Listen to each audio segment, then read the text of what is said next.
Good afternoon, folks. Welcome to the Rangers review. Well, it's afternoon briefing now, actually, Johnny, isn't it? It's not the morning Yeah. briefing as it normally is. Delighted to be here with Johnny McFarlane as ever. How you doing, first and foremost, Johnny? You well? Yeah, good, mate. Good.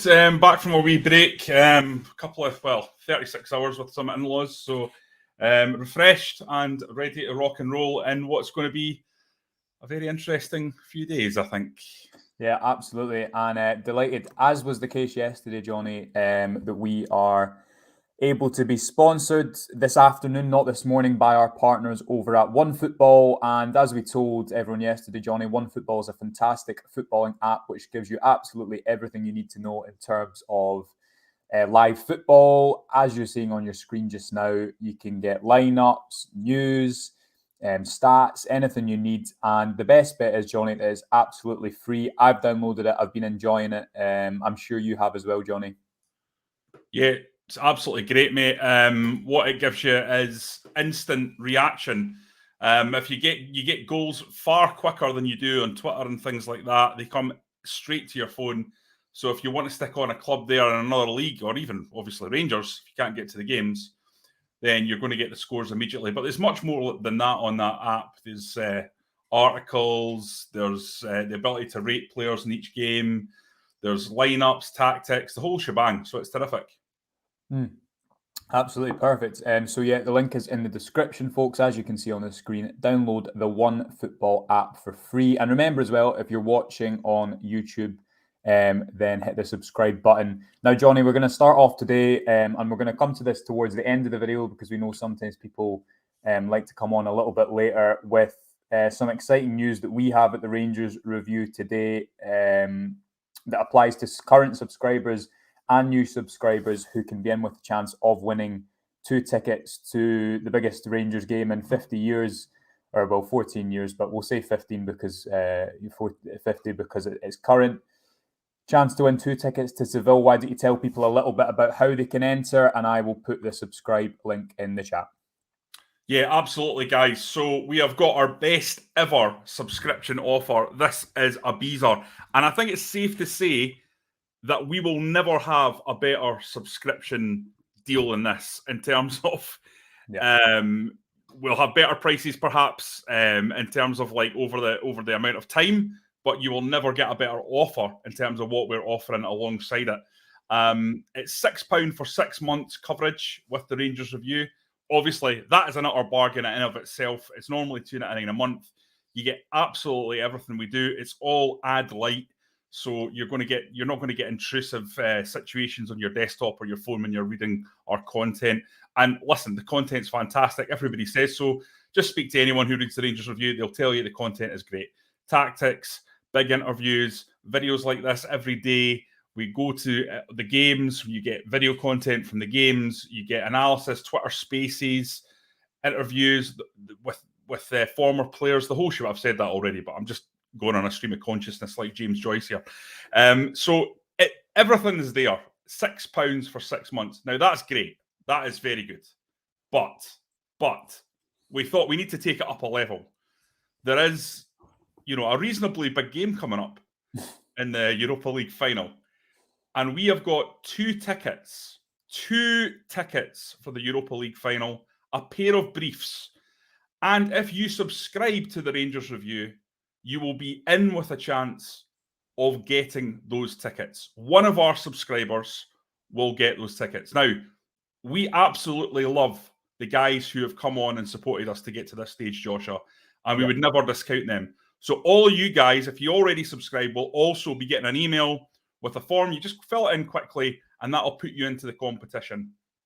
But the new subscribers, if you come on, you get put in for this prize draw. And listen, there is no bigger prize. There never will be a bigger prize. We are literally offering you the chance of the greatest night of your life, to be in Seville to watch Rangers lift that trophy. Something I don't think any of us probably ever thought we'd see in our lifetimes. I certainly didn't expect it.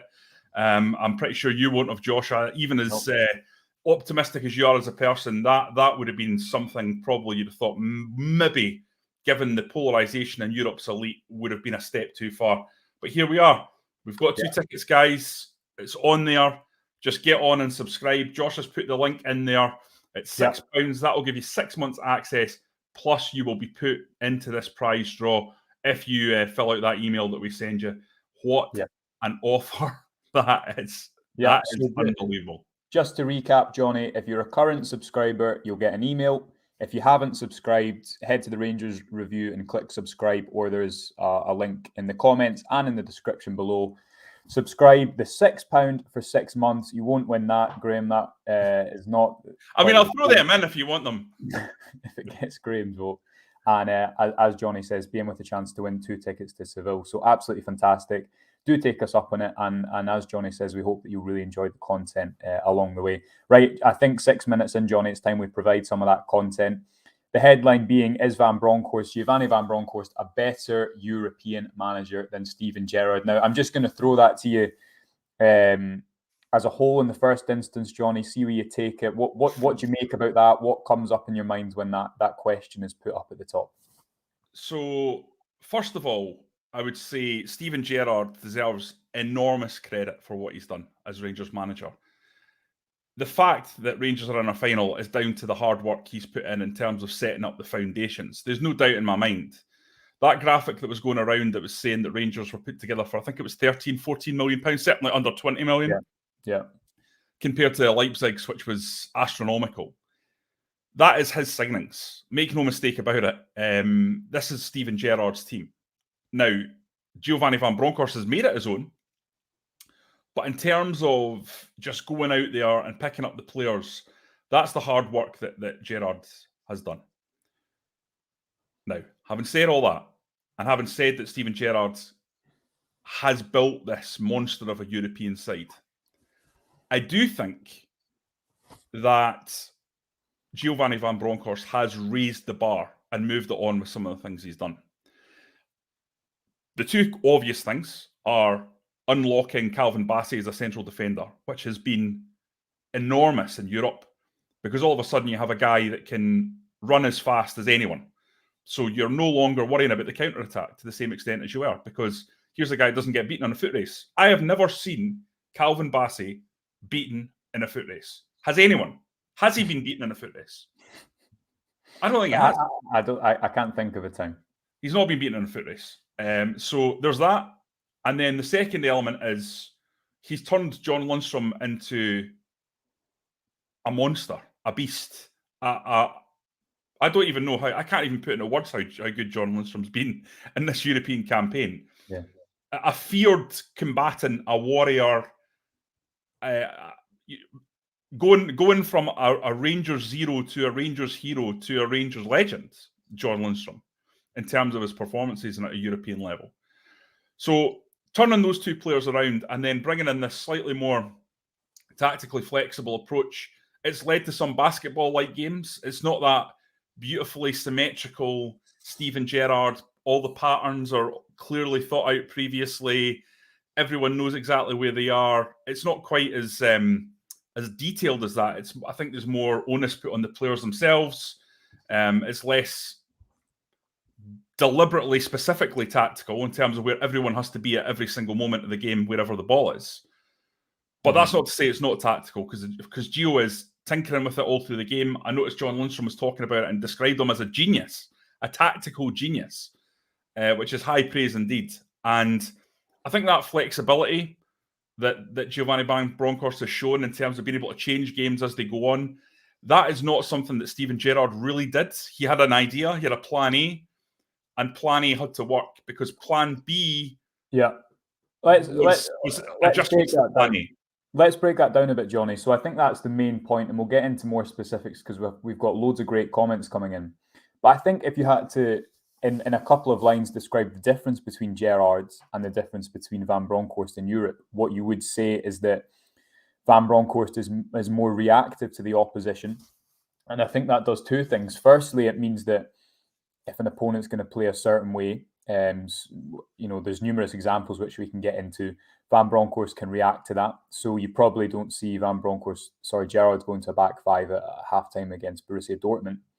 But also, it means the opposition don't know how Rangers are going to play. So we had some excellent writing from Craig Vickers on the website this week speaking about the repetition of goals that Rangers conceded in Europe. So if you go back all the way to Malmo, Slavia Prague, Lyon, where teams were constantly playing outside of Rangers' 4-3-3 shape, which was so effective in getting Rangers to that point, but eventually teams learned that they're going to be dogmatic, they're going to stay in that position, so we can get one up on them if we move our central midfielders out. Teams don't have that now with Van Bronckhorst's Rangers. So you see the many different ways of the attack. Probably best epitomised by Glenn Kamara being a makeshift target man for that first goal that Rangers score against Leipzig. And we all know when you're in the environment of a football game how difficult it is sometimes to focus. And you can imagine for managers, they'll be trying to work out what Rangers are doing at the same time. What do you think on that, Johnny? Because I think as much as adapting to teams, it's the unpredictability of what Rangers are going to do that's made them so successful in these 4 rounds in particular. Yeah, absolutely. We've talked about this before. If you know exactly how a team is going to play, if you know what they can do, and you have watched tons of them, enough to know exactly where every situation is going to occur, which threat is going to occur, it neuters them to some extent. Now, you might not be able to stop them doing it. We all remember Arjen Robben, who I nearly called him Arjen Robben. Arjen, eh? I think it's Arjen Robben, is it? Arjen Robben, yeah. I think I got it right eventually. He had that cut back inside that was just devastating that he did through his entire career. Now, people knew he was going to do it, but they couldn't stop him. I don't think Rangers were at that level, in terms of Steven Gerrard's side. They were very good, clearly, because of what they achieved in terms of getting through the group stages 2 years in a row and improving when they went past Braga.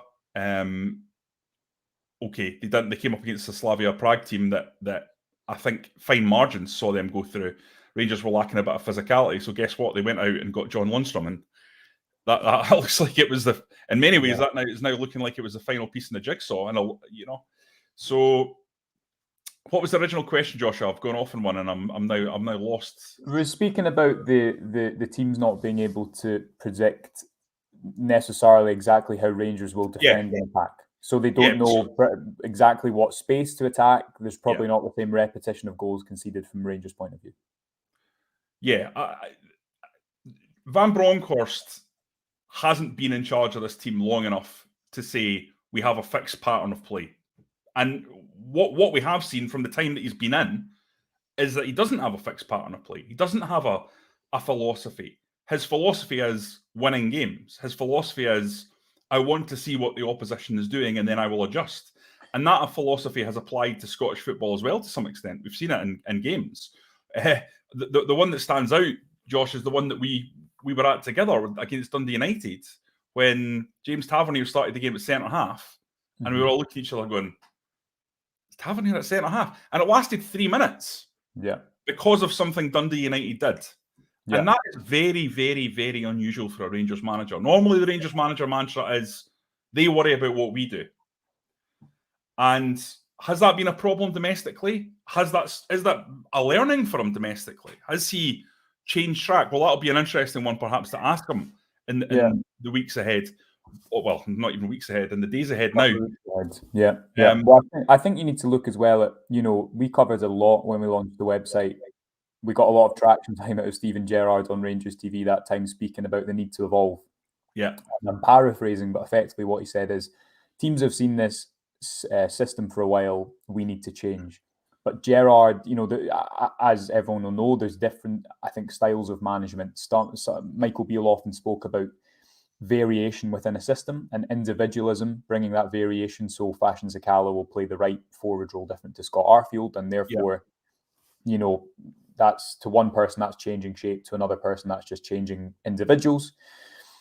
But I think what's pretty indisputable is that teams did start to score repetitive goals against Rangers. And look, you can't say that, for example, Steven Gerrard's lack of reactivity to the opposition in domestic football, in my opinion, was a failure, because they went unbeaten in the league. They were pretty unstoppable. But I think what you could say this season is when the squad's been there for a few years, there is clear recognisable patterns of play that teams start to know how to attack Rangers, and teams start to. I think the way it changes is, say you're playing Steven Gerrard's Rangers on the Saturday compared to Van Bronckhorst Rangers on the Saturday.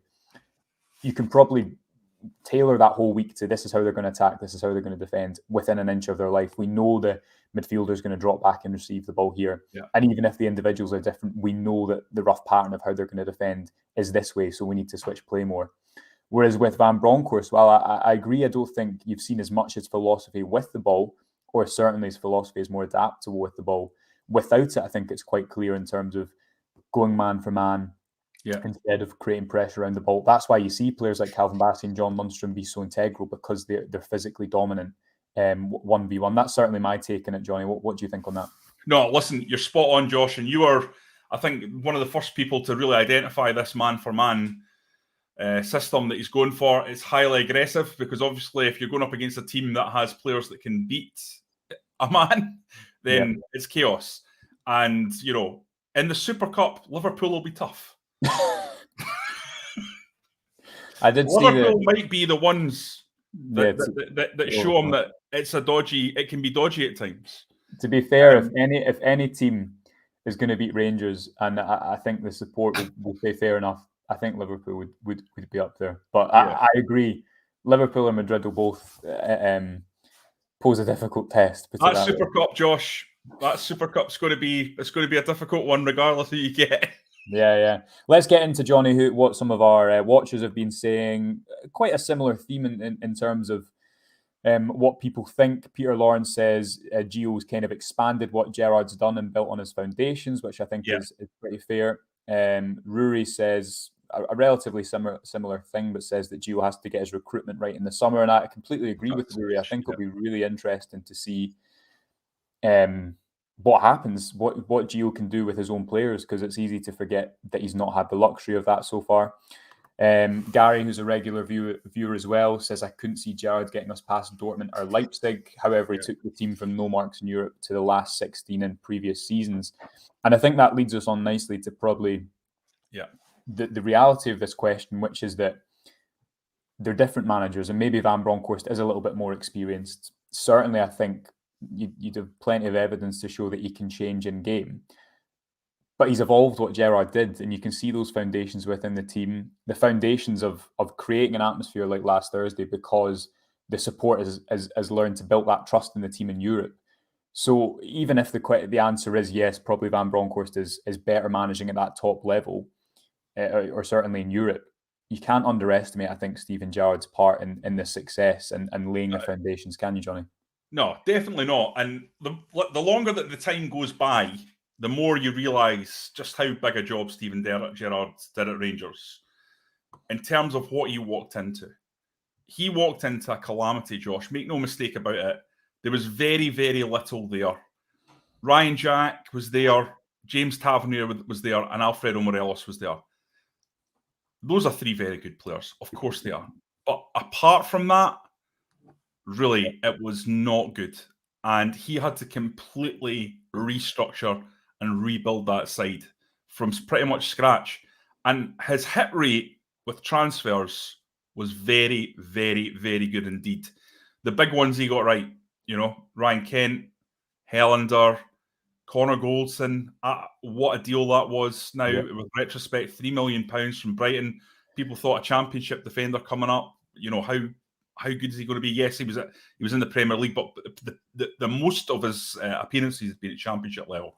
He's been absolutely unbelievable, and what he's done is he's grown into this level of football. So he clearly had that scope to improve in terms of the size and quality of his game. So these signings have been absolutely integral, and he steadily, slowly rebuilt that Rangers team with the same consistent idea. We know all this. This is why Rangers got to 55. But in terms of Europe, there was also a very clear level of progression. First time round, just getting to the group stage was absolutely unbelievable. Only, I think, 2 teams had done it previously to Rangers, coming through all 4 of those qualifying rounds. And a couple of those games were very, very different, very difficult, sorry. the one that springs out, obviously, is Ufa, who were a solid Russian team. Never easy to beat a Russian team. Maribor were a decent side at that point as well.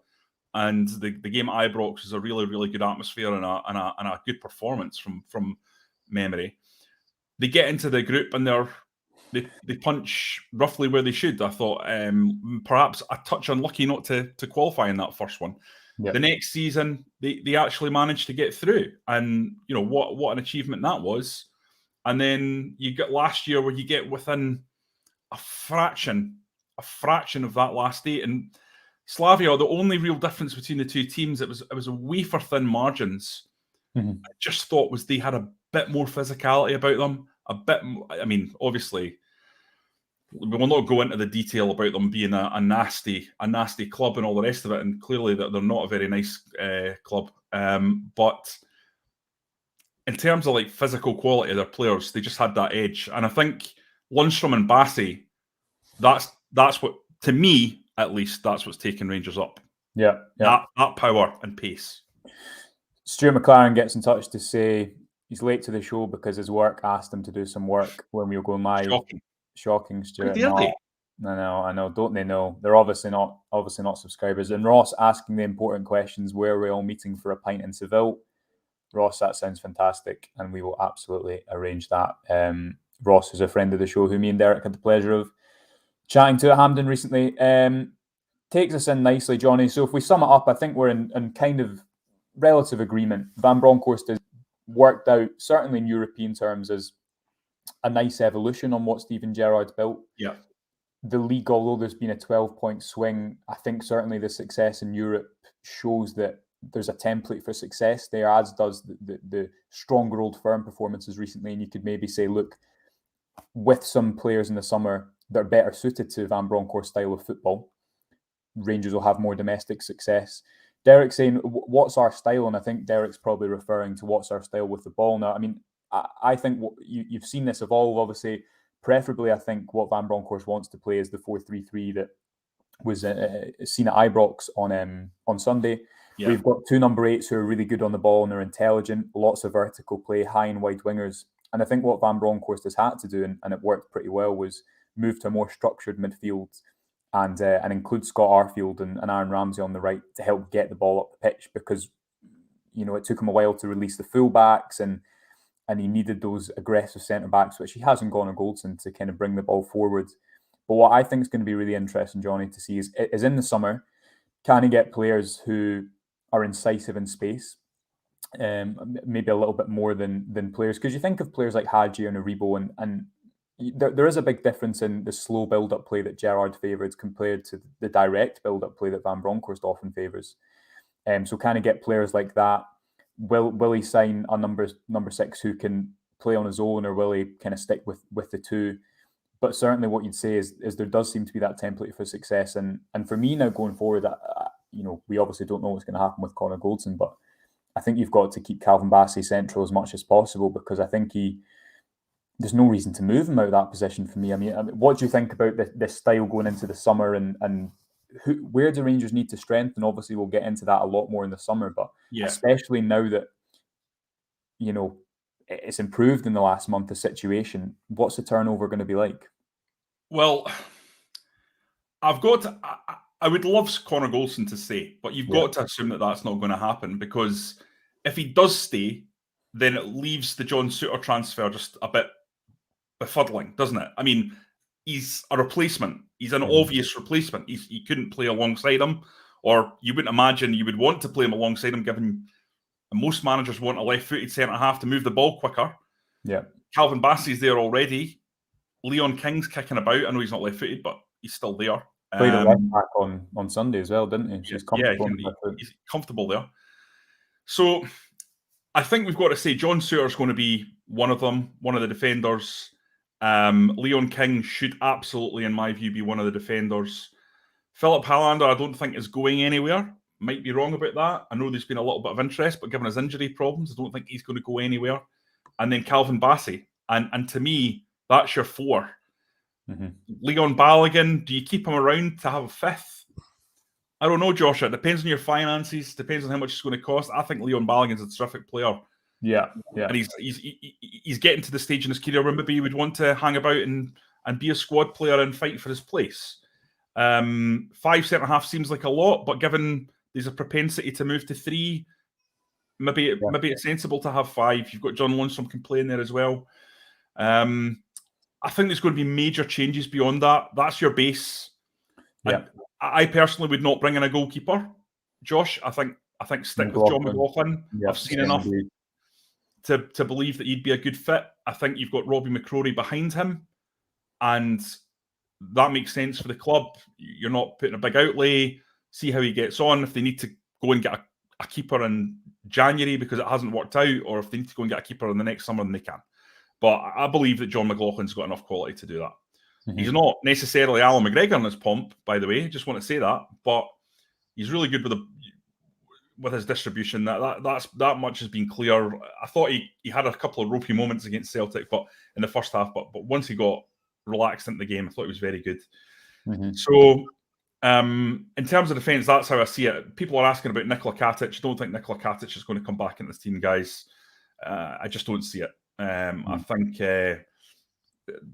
Rangers probably, as a club, moved on a little bit from then, and I don't think he's set the heather alight when he's been back. I might be wrong. Certainly, we had a detailed scout report on how he'd been doing after about 15 games. Yeah. And it was pretty average, I would say, in terms of performance levels. He might come back in, might become determined to show Gio what he can do, and Gio might go, "Oh, actually, I like to look at this kid. He's not a kid anymore, right enough. I think he's 25." But we'll see on that one. I don't think so. I might be wrong. In terms of the rest of the team, there's just so many question marks, Josh. Aribo, Kent, Alfredo Morelos. There's a number of players in there that there are big question marks over going forward. Mm-hmm. So I think Rangers have a lot of work to do in terms of contracts or transfers. Yeah. And that's going to be a big part in how this team moves forward. Yeah. Final real question for you before we just touch on that subscription offer again. And remember, folks, as we said at the start, if you've just joined us, if you subscribe, the link is in the comments just now and the description. Subscribe to the Rangers Review, £6 for 6 months, and be entered into a draw to win 2 tickets for the Europa League final in Seville. And if you already subscribe or have subscribed to the website for a long time, you'll get an email with a form to fill in to give you an opportunity to win those 2 tickets. While I remember, last point for me, Johnny, then, in a hypothetical world, Steven Gerrard doesn't go to Aston Villa. Dean Smith is still at Aston Villa. Norwich have still gone down. Steven Gerrard stayed around for the whole season. Where are Rangers in the league? Where are Rangers in Europe? And where are Rangers in both cup competitions? I think Steven Gerrard would have won Rangers the league. I have to be honest, Josh. There was ups and downs, and I don't think the form has really changed much overall in the league. I don't think Steven Gerrard's team would have gone to Parkhead and lost 3-0. I really don't. I think they would have got over the line in the league. I do not think they would have got to the Europa League final. There wasn't enough attacking intent in these games about the style of play. So I think Rangers fans, you would ask them now, would you rather have a league or would you rather have Europa League final? Personally, that's not even a contest for me, Josh. Yeah. The Europa League is massive. I mean, you look at the kind of fanfare around Celtic and winning the title. I think it's, in a way, and like Celtic fans will be able to tell me better how they feel about their own trophy win. And listen, they've done unbelievably well, Ange Postecoglou, to do what he's done there. But I get the sense that their bubble's been slightly burst a little bit by this, because it's just so monumental. It's so huge to get this stage in this competition in 2022. Mm-hmm. It's a different animal than in 2008, 2003.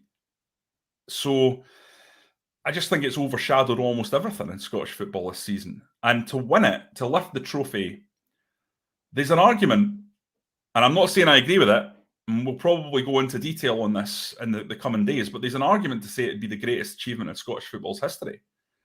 Because of the amount of games, because of the polarisation between the teams, and the polarisation between the leagues.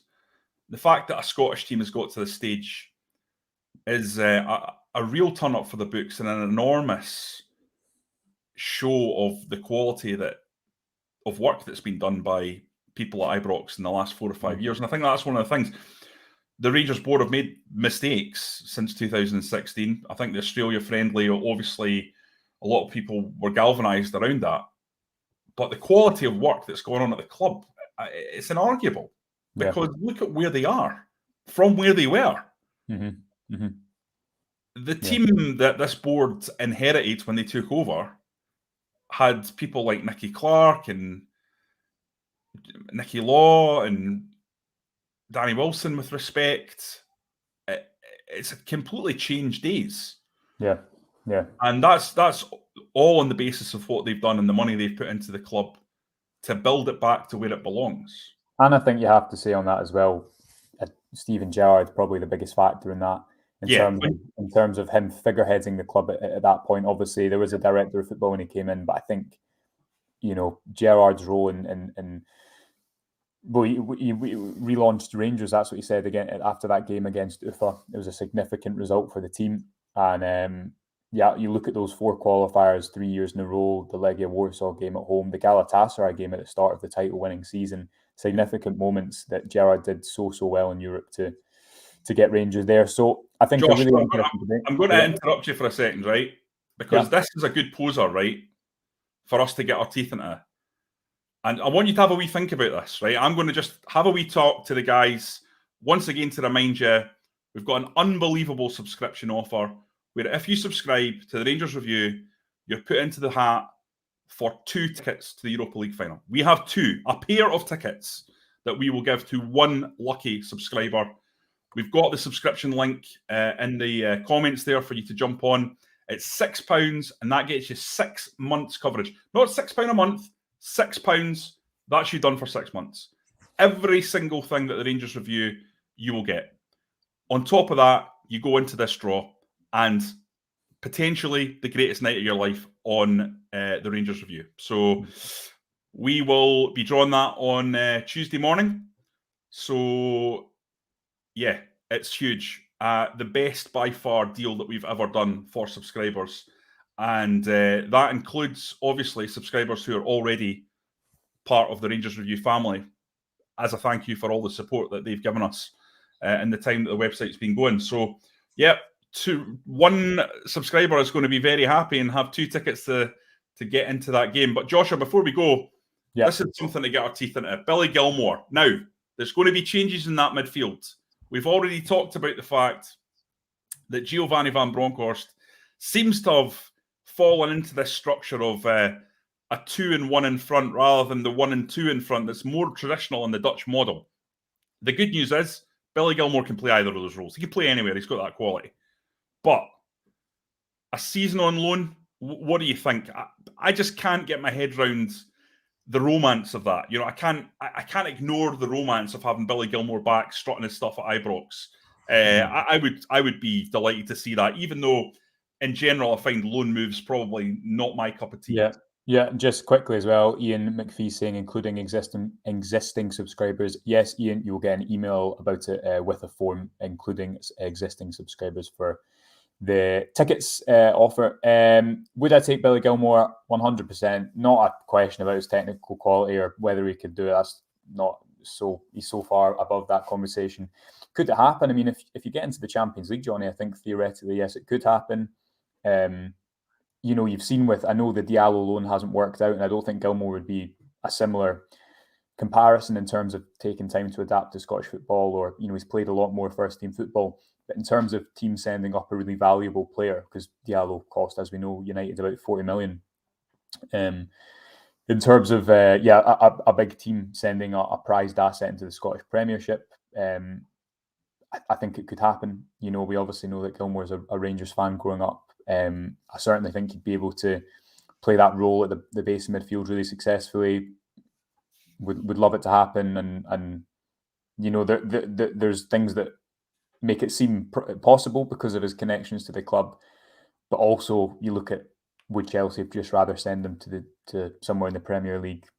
Maybe so. So I'd be excited. Though, Josh, here's an element of this that could make that more attractive. Yeah. He's obviously gone in Norwich, and while people have said it's not going well because Norwich have been relegated, he's been in and out. Actually, from a challenge point of view, and for young players, it's all about challenging them, giving them new experiences. It's given them probably a fantastic grounding in terms of you don't really want to be in this situation for your career, pal. You want to really get your head down and focus on playing for a team that plays some good football and is towards the top end of the team.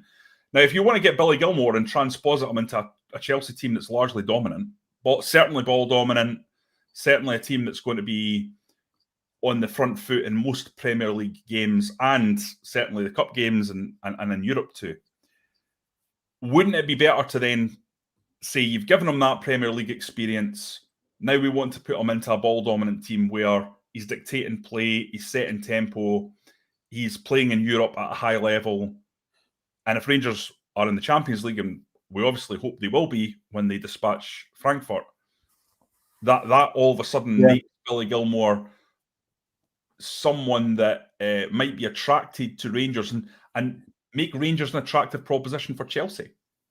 Yeah, I mean, it's not improbable, and you could certainly see him being such a big part of that team. The Champions League would be a big lure. I guess it depends what happens as well. Is Gilmour's long-term future at Chelsea? Is that what they think? I think he's probably an age. I agree with you, and I've watched him quite a few times for Norwich, and just because they've been terrible, I don't think that transmits to his own season. And certainly playing a lot of football in the Premier League will, I think, probably proved really valuable to him. But yeah, and you look at his international performances as well, and he's already a leader in that Scotland team and was right from the start. I think it would be an amazing coup if Rangers could get it done, but we'll just have to kind of wait and see what happens in the summer. I certainly think a player of that calibre is needed at Ibrox. And also, as we've got on the website today, Johnny, I think there's a discussion about whether Amad Diallo, having now clearly, I think, adapted a little bit to Scottish football, clearly having bought into the club somewhat, and you can see his technical quality, his goal threat in the small number of minutes he's played. I think there's maybe a discussion to be had if Rangers get Champions League football next year about him coming in. But then equally, you look at the few minutes he's played, maybe Rangers don't want to sign two loan players into positions that need addressed long term and instead want to go out and get ready now players. So it's going to be a busy summer for us looking at all these players, and you can subscribe obviously over on the website, folks. Get entered into that competition and get all our content every single day. Also remember to subscribe on YouTube, hit the notification bell. We're going to be doing a lot more video content next week when we're in Seville, myself and Derek. And also remember to download the One Football app, absolutely free, link in the description, and that gives you absolutely everything you need in terms of live, up-to-date goal alerts and football news. Right, I think that'll do us, Johnny. We've almost been on here for 40 minutes. We have some work to do. Thanks so much to all 500 of you that are on here at the moment. Remember, go over to the website, subscribe. If you're already a subscriber, you'll get an email about the chance to win 2 tickets for the Europa League final. Thank you so much for your support as ever, and we will speak to you tomorrow.